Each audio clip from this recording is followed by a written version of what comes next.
Apple Presents events at the Apple Store. All right, good evening. Welcome to this evening's guest moderator, Eric Cohn. Hello, everybody. It's great to see such an amazing crowd, and we won't let you down. I promise we've got an amazing amount of talent here, so I won't waste too much of your time telling you about it. But this movie that we're going to be talking about, Good Kill, is really extraordinary. And there are a lot of movies out there that deal with modern warfare in different kinds of ways, and this one really struck me as opening up a window into a world that a lot of us seem to understand from afar, but it brings it closer in a totally different kind of way. And I'm really excited to bring all of these people out here momentarily. Before we go to the trailer, I just want to encourage all of you to check out the other talks that we're doing at IndieWire with the Apple Store during the Tribeca Film Festival. There's a whole bunch of other stuff going on the next few days, and we're really excited about all of them. So we hope you'll come out if you like what you see today for some of those others. But before we bring out everybody, let's take a look at the trailer for Good Kill.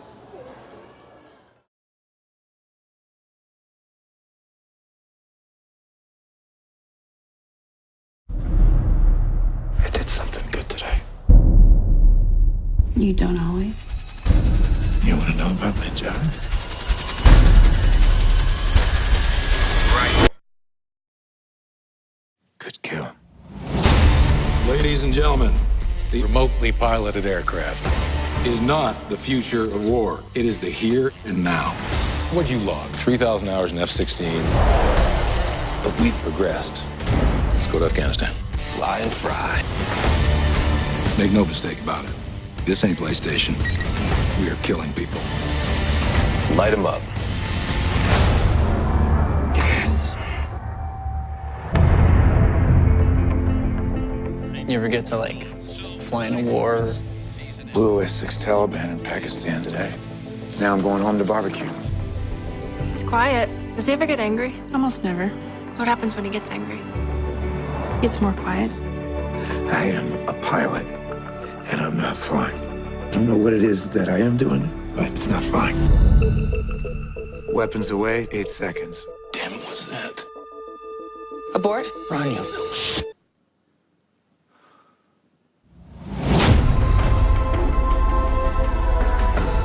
You okay? I feel like a coward. Taking pot shots from half a world away in an air-conditioned cubicle. What is it that you miss? Combat? I don't want you getting gun shy on me. We all pulled the trigger. We both know I pulled the trigger. I just want things to go back to the way they were. I'm okay! We are cleared hot. Light them up. Don't ask me if it's a just war. It's just war.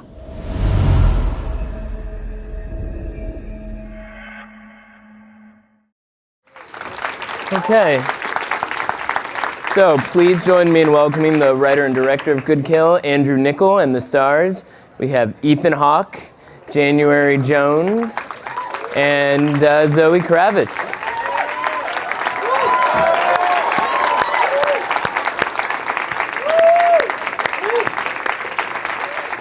One, two, three, sit.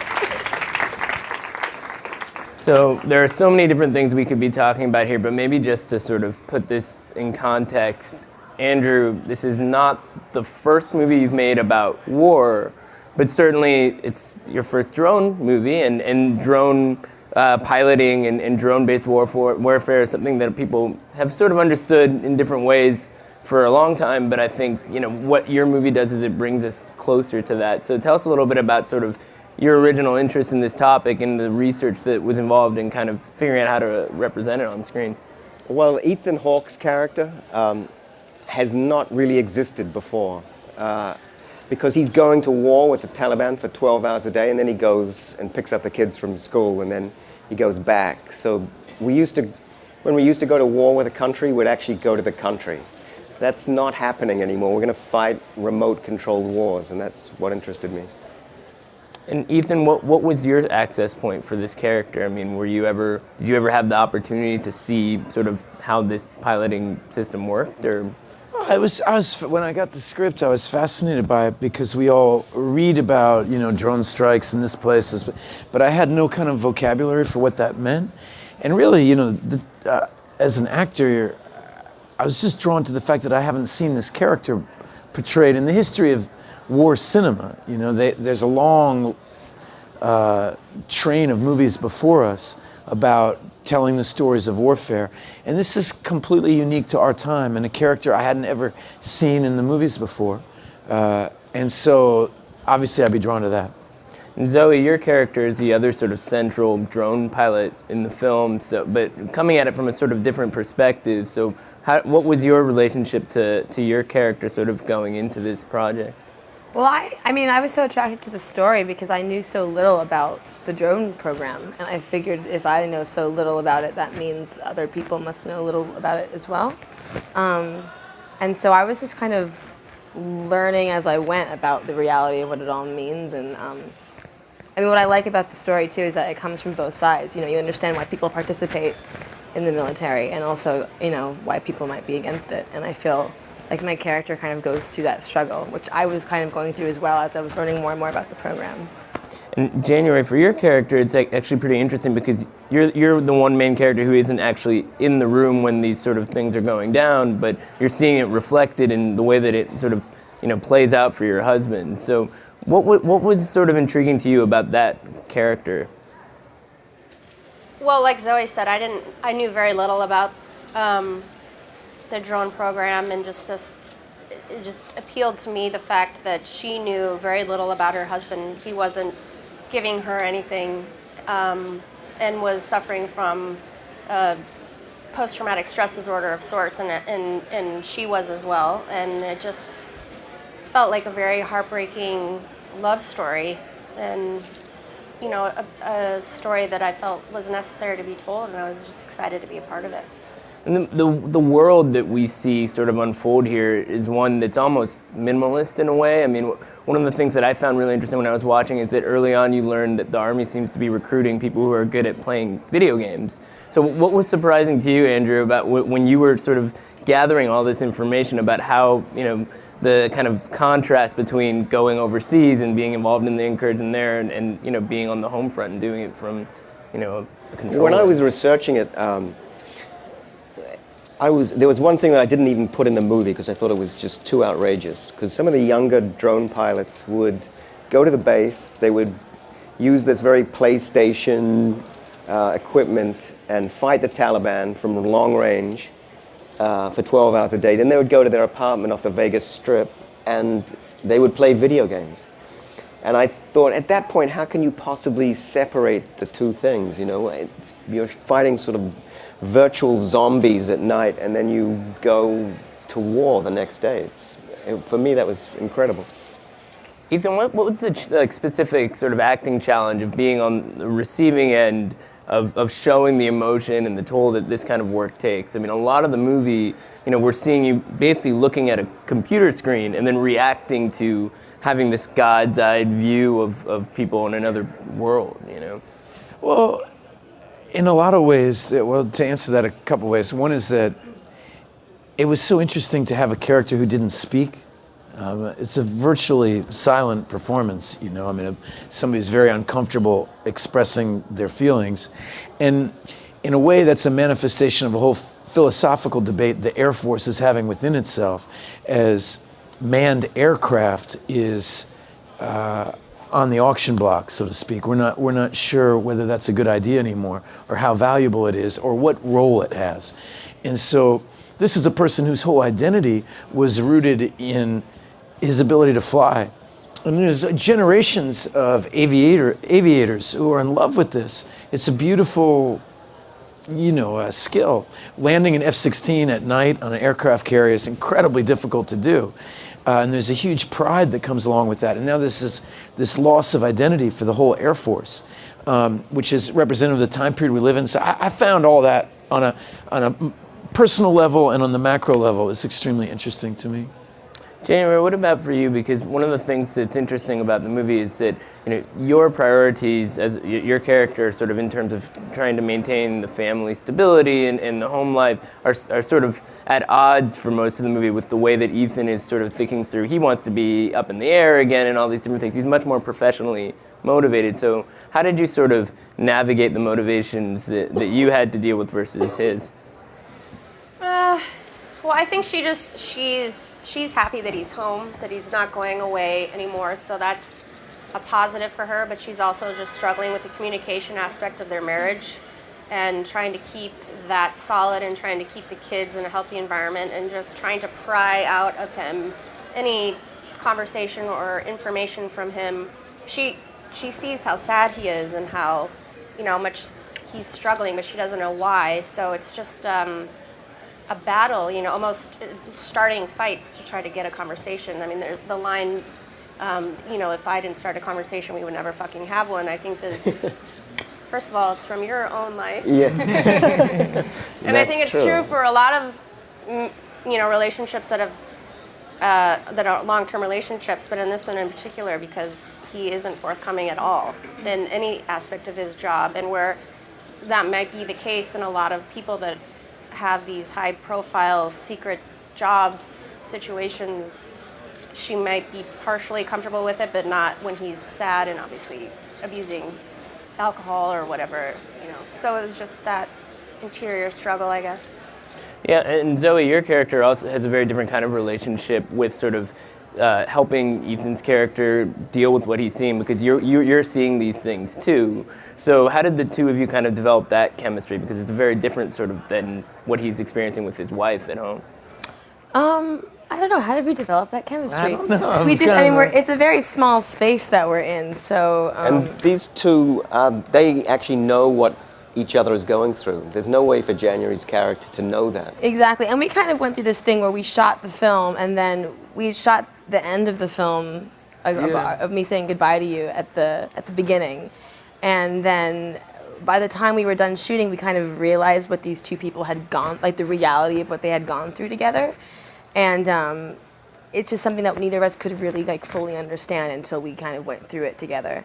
So I think there is this kind of camaraderie or something between these two people who are just, no one else really understands in their life but each other, They've been through a trauma together, and you kind of can't put words to that. So we actually have a clip of the two of your characters in conversation. So why don't we take a look at that to give people an idea of what we're talking about here. How bad do you miss it? The flying. I miss the fear. You're up in the sky, something can happen. There's a risk, I mean, try landing in a carrier at night, in rough seas, the deck's pitching 30 feet, low fuel. We've got no skin in the game. I feel like a coward every day, taking pot shots from half a world away in an air-conditioned cubicle. They get lucky, they shoot my plane down. I'm not even in it. All you gotta do is pull another one out of the box. Worst thing that can happen to me is carpal tunnel, or I spill coffee in my lap. The most dangerous thing I do is drive home on the freeway.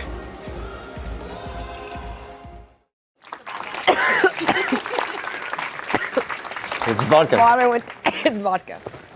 So, Andrew, when I was watching this movie, I couldn't help but think of your first film, Gattaca, which is science fiction, and this is not, but in some ways it does carry that, and I think they're actually very complementary work. So it is exciting to see that kind of come back in your from your filmography, because it does seem like there's this fully realized world that's alien to so many people. I mean, did it feel that way to you? I mean, did you feel like you were sort of creating something along those lines? They both deal with technology and humanity and how they intersect, and which I think is very interesting. And also how they don't intersect. And just as with Gattaca, there's no right or wrong. Genetic engineering can do wonderful things to cure people, but once you start wanting your son to be 6'4" and have blue eyes, then you've crossed a line. And the same with the drone program. It can be the most precise option we have to take out a terrorist, but then on the other side of it makes war easier and cheaper and maybe a forever war. So I love the fact that I don't have any answers, but I have a couple of questions. Well, it's funny. I mean, it's not an outwardly political film in the sense that you don't hear a lot about the reasons why this war is going on. At the same time, it does feel like a very angry movie, especially in the sense that the characters themselves who are involved in the war don't seem to really have a stake in the battle. So navigate that for us a little bit. I mean, how much is this a political movie from your perspective? Well, one of the interesting things about when you say it's a political movie is that the drone program was begun under George W. Bush, and it was expanded under Obama. So it's a bilateral program. It sort of has support from both sides. So what are the politics? The politics for me are more about, humanity and, are you... I'm not really, it's not, you can't say it's an anti-drone movie, because to be anti-drone would be to be anti-internet. It's just, they're not going anywhere. So it's just how we use the drones. We can use them in a beneficial way or not. Oh. I want to go to the audience for questions in a minute here, but I also first want to hear from the actors about the decision to be involved with a project like this. You've all done bigger things. You've done things that one might call more obviously commercial, let's say, but this is a different kind of risk. So talk a little bit about the decision to take on a project like this, something darker, something a little bit more challenging in various kinds of ways, and what's the thinking process like for you when you choose to take on a project like this? Starting with Ethan. Who wants to go first? Well, I mean, it comes back to just the story and the knowing so very little about the drone program and not knowing the things that the psyche that goes into being someone who is a drone pilot or the politics or non-politics of it, and just the facts of not being as aware as maybe I should have been, and thinking that it was just important to be a part of the story being told. Just pretty simple. Part of the role of the artistic community in any society is to start conversations, and if people don't have the vocabulary to discuss certain ideas, you got to give them the vocabulary. And the way that most of us understand warfare is through storytelling. I mean, most of us wouldn't know anything about the Vietnam War if it weren't for the books and movies made about it, and on down the line. And so there's a new weapon and new events happening on the international battlefield, and for us to know how our country is spending our money, to know what we're asking our brothers and sisters and our sons and daughters to do, there needs to be a dialogue about it. And so for me, the idea to be in the movie is incredibly easy, just as from an acting point of view, which is that you want to associate yourself with serious writers and directors. And Andrew, Gattaca's one of my favorite movies I've ever been involved in. Lord of War, In Time, Simone, all of Andrew's movies are full of ideas, and they're thought-provoking and challenging, and he's an exciting filmmaker to work with. And so we're only as good as our opportunities, So Zoe, would you? I did it for the money. For the money, yeah. Somebody had to go there. No, I mean, first of all, I was really excited to work with all of these guys, and Andrew's so talented, and like you said, he's known for his sci-fi, and this script reads like a sci-fi script. Even though it's actually a period piece. It's set in 2010. And then the fact that it's not is just kind of what makes it so interesting. Yeah, that's the mind-blowing part of it. Had I read this script, like 10, 15 years ago, it would have been a science. It was George Orwell, it would have seemed like. Yeah, exactly. And now it's like this is real. And then that brought me to realize how little I do know about what's going on, which again made me think if I don't know a lot about it, that means other people just don't know a lot about it. And so it's an important story to be told. And then I also, like I said before, he really didn't, there's no one side that's being kind of hammered into the audience's head, which for me was really interesting, especially with my character, because, I'm a very peaceful person. I'm like, it'd be very easy for me to be like, no war, no drones, but he really makes you look at both sides of everything, and I think that's why it's a really special piece. So we've covered a lot of ground here, but I'm sure there's lots of questions from the audience, and we have somebody with a microphone going around. First off, I'm a student of the craft, so Ethan, I just want to say you are such an inspiration and as much a teacher as you are an actor outside of your films. Appreciate that. how comfortable is it for you to jump back on the boat with Andrew? Such a huge gap in Well, the years. Andrew really needs me. You know, he was kind of at sea in his life, and I taught him that, it's so, whenever somebody can write, acting becomes really easy.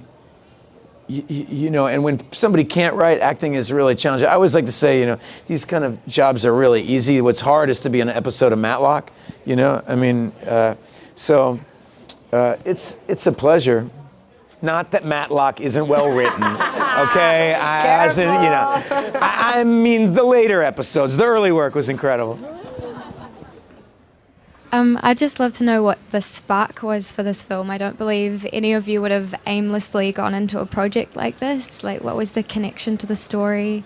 How did it come about? What's the spark? For me, the spark was Ethan's character, really, because this is a new schizophrenia that it's never existed before, where basically you go to war at home. So for me, that was so interesting. What is it going to do to a soldier if he's literally going to go to war for 12 hours a day and then go home, pick up the kids from school? And for me, that was very interesting. It sounds like Ethan's character was an actual pilot, IRL, and then he became this drone pilot. I'm wondering if there's anything brought up in the movie that looks back or speaks to the relationship between the couple. Like, did he used to be forthcoming with feelings, and did they have a good relationship at first that kind of deteriorated as he became more, I'll say, droned? We don't really know. I mean... No, I think I know. No. Because, there's a line that even your character says, well, we used to have sex in every room in the house, and that's not happening anymore. But, so I think that, yes... F-16s create a lot of sex. Everybody knows that. And your first date with her when you take her. A lot of it is also the death of flying, for me, this film. He's sort of grieving the loss of flying, which is a common thing for these drone pilots. They are ripped out of a cockpit and put in this box, and that's where they go to war now. They sort of promised, you just do one tour and we'll put you back in a plane. But that's not going to happen.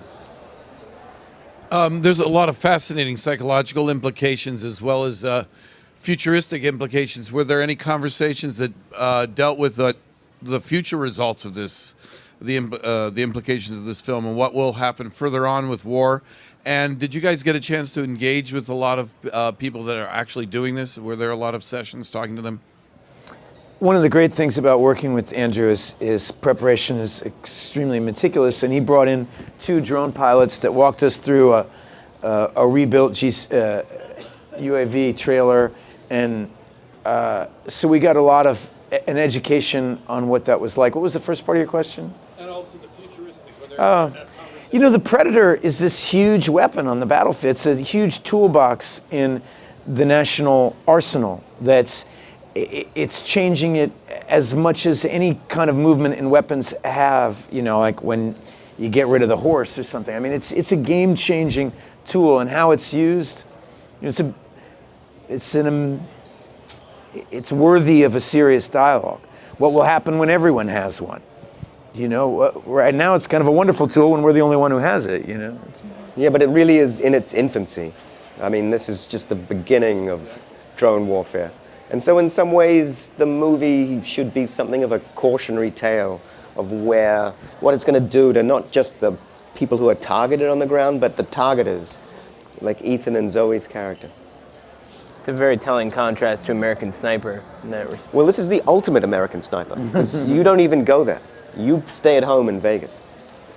And so... A 1,000-yard shot is not so impressive when you can do it. Yeah, this is 7,000 miles. Yeah.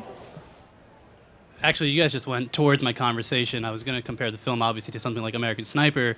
And Ethan just spoke about creating a conversation and a dialogue and finding that vocabulary. So what were your hopes to, what kind of dialogue are you looking to to bring to this forefront when it comes to modern warfare, in a sense, because it can go into ethics, humanism, the struggle of the character study that Ethan has along those lines. So just wondering, you know, where we're looking at on this forefront.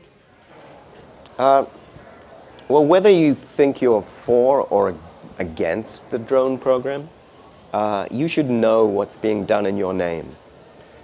And so for me, that was the most interesting thing. And I was educating myself in making the film, just to know what are we asking our soldiers to do?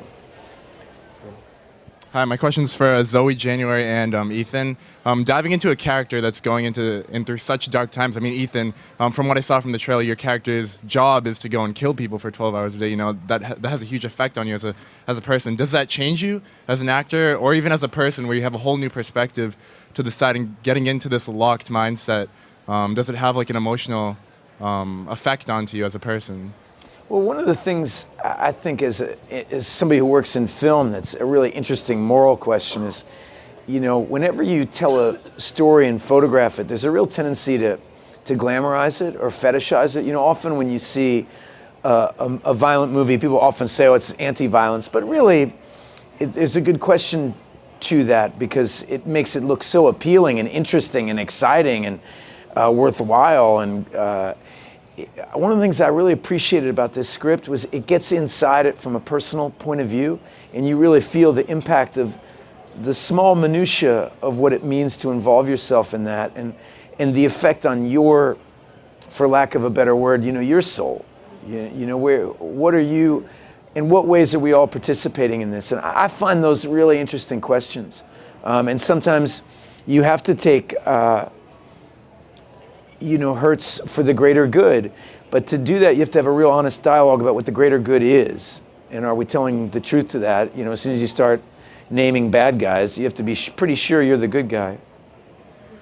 Yeah, and I think whenever you take on a role, just as an artist, you hope it changes you in some way. You want to learn something, you want to grow, and you want to, you know, grow as a person, an informed person, hopefully, and just grow as, you know, in your craft and take risks and be inspired. And you know, this was a perfect story to tell. It would definitely be life-changing and hopefully just open up a conversation. For me, yeah, I mean, I feel like as an actor or as anybody, we're all kind of desensitized in a way, you know, if it's people who watch television and see the internet and read a script, and you're like, okay, and then they blow a bunch of people up, and then what happens, and they have lunch, and then, you know, we all are kind of desensitized the same way that these drone pilots are. So for me, the experience of living these moments and dissecting these moments made it all very real for me, and it gave me that compassion and that pain in a really beautiful way. Well, the movie screens tonight at the Tribeca Film Festival. It also opens theatrically May 15th, and believe me, it's as good as they make it sound, so I hope you guys all check it out. Thanks for being here. Thanks for having us. Thanks for coming, everybody.